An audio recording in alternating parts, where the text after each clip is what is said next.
Welcome back. If you aren't new, welcome to the channel. If you are new, today's video, as you guys saw in the title and also the thumbnail, we will be changing out the O2 sensors.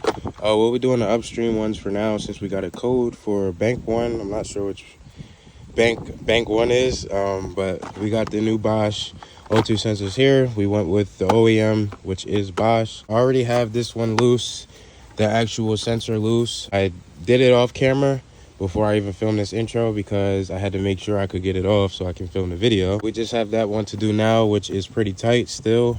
It's not even loose. I'll show you guys what we have to get the O2 sensors off.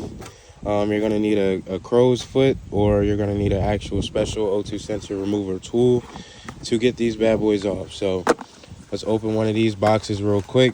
And I want to say thank you guys for killing it on this video. You guys are still showing love. I appreciate it. I know you guys were super excited for me to change these headlights, so thank you guys for showing love on that. So this is what the O2 sensor looks like.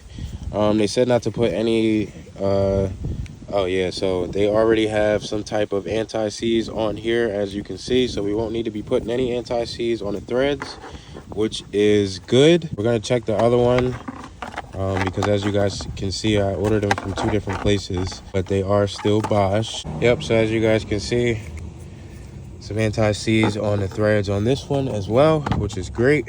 So what we'll do is we'll put these in the box, and then I'll turn you guys back on and show you underneath the car what we got going on. All right, turn you guys back on. As you can see, the car is on ramps, but we also still have some jack stands right here, just as an extra precaution. But as you can see, the beautiful exhaust that we custom fabricated for this car. So as you guys can see, take you all the way back here. Right there, as you guys can see, that is the O2 sensor. It is already loose, and what we had to do was we had to get an extension, another extension, a swivel socket, as you guys can see, and then we also have a crow's foot. This is a 22 millimeter. It's 22 millimeter on each side. I believe all the O2 sensors are 22 millimeter. So as you guys can see, it's a pretty tight fit. This left side is the trickiest side to get to for whatever reason. I guess you can see the steering rack actually is right there, so that's probably why it's pretty hard. That actually looks bent. I'm not sure if somebody bent that before I got the car to kind of work on the O2 sensors, but on this side here is the other one. Also disconnect the O2 sensors before you try to turn these, because you don't want to get too much stress on the connectors itself, and then you risk pulling a wire. So that is a quick tip for you guys there, but we just have to get this O2 sensor loose, and then we'll be able to basically twist these guys off, and then we'll be able to install the new ones. I'm not sure what the torque spec is for these O2 sensors here, but we do also have O2 sensors back there. I'm not sure how important those are to change right now, considering we did do a secondary cat delete. So I'm not too worried about those right now. If we get a code for them, we'll change them. We already have those also just sitting around waiting to get changed. So our main focus is to get these done here. We also might have to tighten up this flange here that connects to the actual header, because it looks like it could be tightened up a little bit more, but that is what we're working with now. I'll cut you guys back on once I have this one loose and I take the sensors off so I can give you guys a before and after. All right, so I got the O2 sensors out. This is the driver's side one. This is the passenger side. They definitely look completely different as far as wear. I'm gonna do some research on why these two look different. This had like sort of like a, I want to say maybe a little bit of an oily substance. I'm not sure what that is.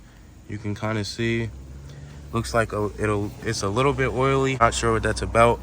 These wires are definitely twisted up, and they are no good, which it looks like. So what we're going to do is we're going to change out the O2 sensors like we said. Get this one out, which is the passenger side. Let me put you guys on pause really quick. This is what we ended up doing. We just put the crow's foot onto the actual torque wrench itself with no extensions, and we just had it straight like this. and then we got it on to the actual O2 sensors and we turned it. Gonna see how easy they are to get on, because I did notice when I twisted the actual O2 sensors out, this cord was wrapping around itself basically, which caused a little bit of resistance. So it was a little bit tricky to unscrew, but not too hard. Now that we got that out, I'm gonna take a quick break and I'm gonna come back and I'm gonna install these guys. We'll be able to drive the car and we will see if that code will go away. We'll erase the codes, drive the car for a little bit and see if they actually come back. Quick video, not too long. O2 sensors are over there, but these are Bosch from factory. Has actually the Mercedes logo on there as well. But these are Bosch from factory. But we're gonna see why these two definitely look different. This one I didn't get a code for. This one I got a code for, and it makes sense as to why I kind of did it. Kind of reminds me of a spark plug. Yeah, you can clean O2 sensors, but since we're here, have the car on the ramps, I figure we just, you know, get these out the way so then we don't have to worry about it down the line. All right, turn you guys back on. Take you guys under the car real quick. So we have, let me see if you guys can see that O2 sensor. They disappear on me, but that O2 sensor all the way up there is snugged up. So is that one over there. And I'm going to show you guys, as I just hit my head on the jack stand, I'm gonna show you guys where these go to. So as you can see, put this insulation up a little bit if I can, but routed it all the way up here. It's a very tight spot, so if you have thin gloves, you're gonna rip them a lot. Trust me, it's about to rain on me, so I'm trying to be quick, but this is where the O2 sensor sits. The connector is right here. So that is where the O2 sensor connects.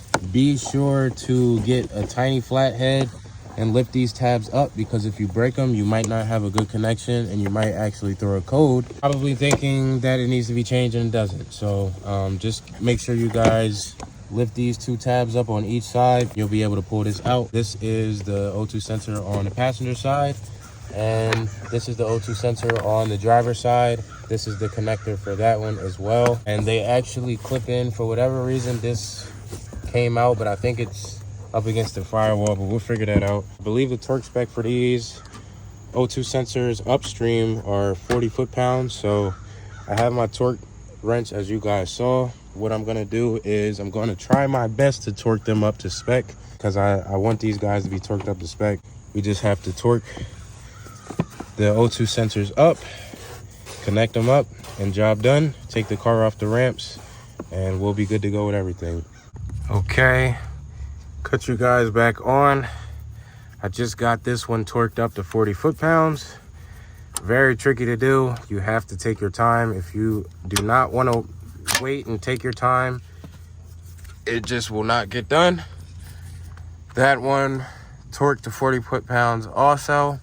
I don't have a marker to, you know, note that it's torqued or everything or anything, but she's torqued up, ready to go. Yeah, it takes a while.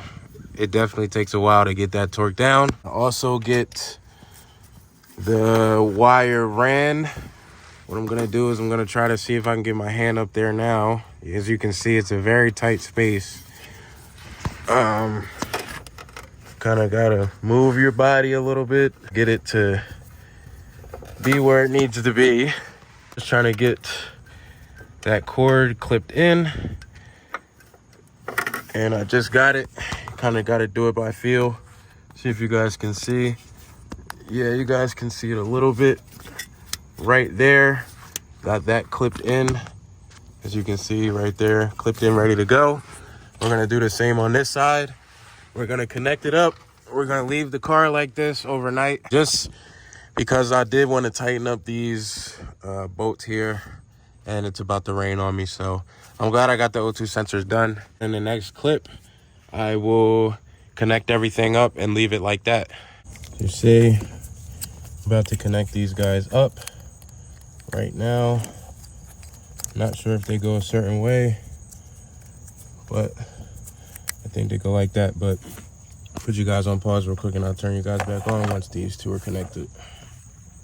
All right, turn you guys back on. Got these connected. That one is hanging loose because the bracket fell off that I was telling you guys about. Once we put that bracket up, which I believe it goes somewhere over here, not sure how that even works, but once we figure that out, be able to hang these guys up. And if I can't get it to hang up, I will probably zip tie it, but I don't know what to. So everything is good to go with the top, with the upstream O2 sensors. We have those connected. They are now changed. Very excited about that. But like I said, we're gonna leave the car here. For whatever reason, the e-brake is not cooperating. So we're just gonna have it sitting on Faith right now. She's not moving. We also have wheel chocks here in the back as well. Whenever you guys jack up a car, make sure you guys put some wheel jacks or some, wheel chocks, I meant, not jacks, but wheel chocks in the back of the wheels or whatever wheels that are going to be moving as you jack the car up. Just a quick safety tip for you guys. All right, under the car, back another day.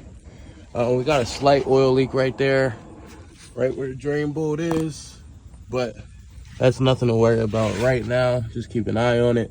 But all of the header bolts are, or the catalytic converter bolts are tightened up as I thought they were. They just looked a little bit loose. What we're gonna do is we're gonna start the car. We have cleared the codes. We're gonna take this car off of the ramps and move it back a little bit and let her idle and see how she idles. So stay tuned. This is a true cold start.